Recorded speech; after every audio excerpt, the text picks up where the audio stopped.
Cleveland Guardians. Tom Hamilton joining us here on the Kenny and JT Show as we are broadcasting live here at Progressive Field today before the Reds and Hello, the Guardians. gentlemen. How are you, Hammy? Good. How are you guys? We're great, man. Always good to see you. Good to see you guys. All right, so here we are.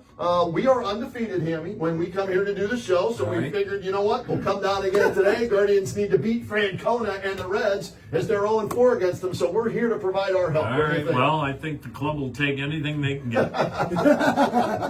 Hammy, 34-31. You called, all the games. What have you seen from this team when they're winning? What are they doing when they're losing? What aren't they doing? Well, I think it's the same as it's been every year. I mean, they're not going to beat you unless they play good fundamental baseball in every category. They didn't really do anything well last night. The end result was they got beat up pretty good, and the manager wasn't very happy afterwards. They haven't had many games like that, but in essence, this ball club has a very small margin of error, and so they just have to do the things that we've seen them do now for the last how many years. And if you don't do the little things here, they're not going to hit a 3-run home run to make up for mistakes. So it's pretty simple, really. Tom, it was interesting. We were just talking to your partner, Rosie, a couple of minutes ago. We were talking about he got the opportunity when the Yankees, when we were in New York, he interviewed some of the Yankees, their manager, Aaron Judge. It seems as though it's not as much of a close-knit organization as far as a play-by-play guy and being able to interview these guys. My point being this. When we come into seeing Tito manage for another team, it seems as though there was more of a personal relationship between people like yourself and Terry Francona. Is that just the job that you guys do, or does that come from the heart? Gosh, I don't know, JT. I mean, I can't speak on other ball clubs' behalf. I'd have no idea what goes on in New York in that regard. But I don't know. I've been lucky here. The amount of time that I've been here, I've had, I feel like, a great relationship with every manager we've had, starting with John McNamara in 1990. So, for the most part, I've been blessed to work with a lot of really good people that put on the uniform. And so I haven't really ever given it any thought because I don't think there are too many situations or organizations where that's not the case. Okay. For the most part, it is occasionally. But the thing here that makes it great is Curtis Danberg, 30 years. Bart Swain, 30 years. Chris Antonetti, how many years? You're, 30 plus years. You come here, it does seem like this is a very close-knit group, Hammy, whether it's on the field, in the front office, or in the broadcast booth. Is that a fair assessment? I think that starts with ownership. I mean, you won't meet better people than the Dolan family, and they're not going to hire a bunch of people that are difficult to get along with, I wouldn't think. I haven't seen it here in my time. So, yeah, people that, I think we also know in baseball, you're very fortunate and blessed to get a job. And so you better never forget that. Yeah, absolutely. Jose Ramirez, I read off his stats. He's leading this team in every offensive category, basically, right? No surprise, but still, to continue to do it at such a high level, when some guys might slow down as they get older, he seems to be getting better. What can you say that you haven't already said? Is there anything that you can describe that you haven't said about a guy like that? I just think he's one of the greatest players to ever play in this city. And, I think there will be another statue out there off 9th Street someday to commemorate the career of Jose Ramirez. I think he's headed to Cooperstown. He's a Hall of Fame third baseman. He plays the game harder and smarter than practically anybody we've ever had here. And he's doing it without a lot of protection in the lineup. So I get a little concerned from that standpoint. When do teams stop pitching to him?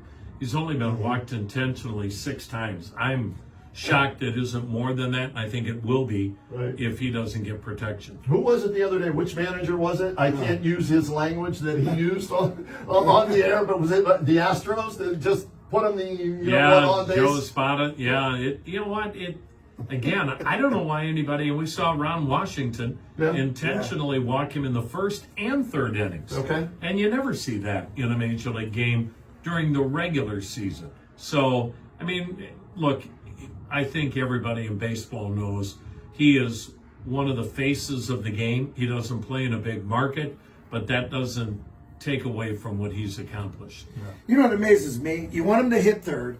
And yet, how many guys have been in that second spot already this season? And, Yeah. and who would you like to see there? I don't know. Is that Is there right? any protection? I don't know what the Yeah. answer is. The more important thing is who hits behind him, Yeah. you know, Okay. and to protect him that way. I mean, it's a thin lineup. It's a very young lineup. And so, you know, with no Josh Naylor, no Andres Jimenez, you've gotten two veteran hitters no longer here. And so you're counting on a lot of young guys. And that is my point. I think we're going to see fewer and fewer people challenge Jose.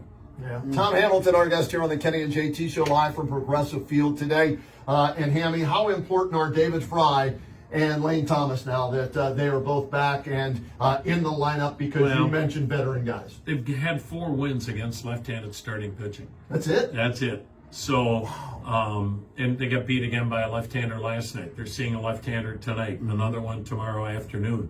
There isn't much right-handed hitting on this ball club. And so David Fry and Lane Thomas take on, you know, a greater significance. And again, we're talking about a ball club without a lot of margin for error offensively.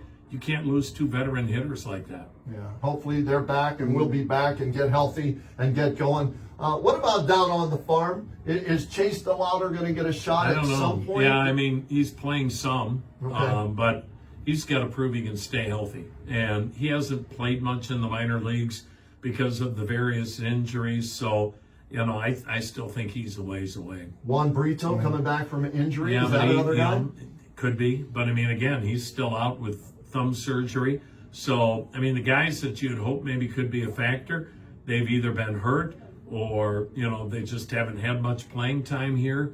Talking about DeLauder and Brito. And so, again, the injuries have hurt this ball club this year Right. in areas where they're the thinnest. And Yeah. go ahead. Well, I was JT. just going to say, no bigger injury than obviously the ace of this entire organization, Shane Bieber. Yeah. Your concern level with Shane Bieber, the little bit of they call it a little setback, soreness in that elbow. Should we be concerned? I don't think so, JT, but again, I've also learned that it's never linear when it comes to guys rehabbing and coming back from injuries. And there's no such thing as a small setback.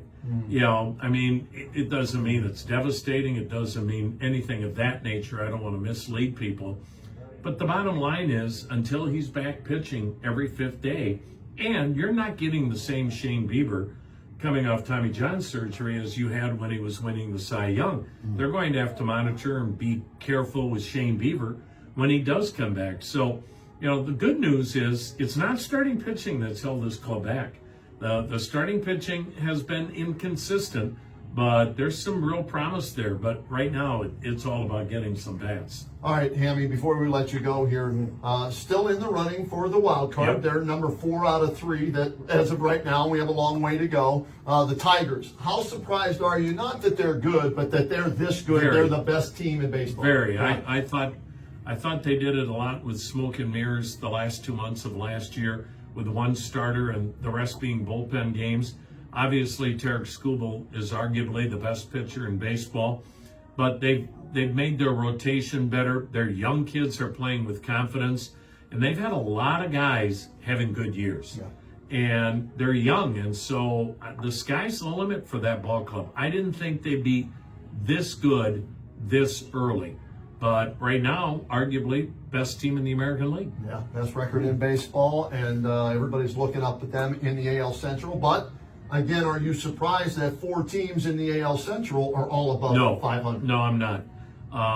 I think we got a taste of that a year ago, Okay. and Minnesota has stayed healthy as they ever seem to stay.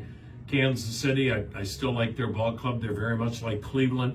They revolve around one guy offensively, and they need help there, just like Cleveland does offensively. So I think it's legitimately 4 plus 500 ball clubs in this division. Last year wasn't an aberration. These are, for the most part, young teams, so they're only getting better. Harry, we always appreciate the time. Kenny, Thanks for stopping JT, by. good being with you guys. Have a good one. There he is, Hall of Fame broadcaster Thank Tom you, guys. Hamilton, stopping by, talking Guardians baseball with us here on the Kenny and JT Show, live from Progressive Field. And thanks to Curtis Danberg right up there as well for hooking us all up with this broadcast here today.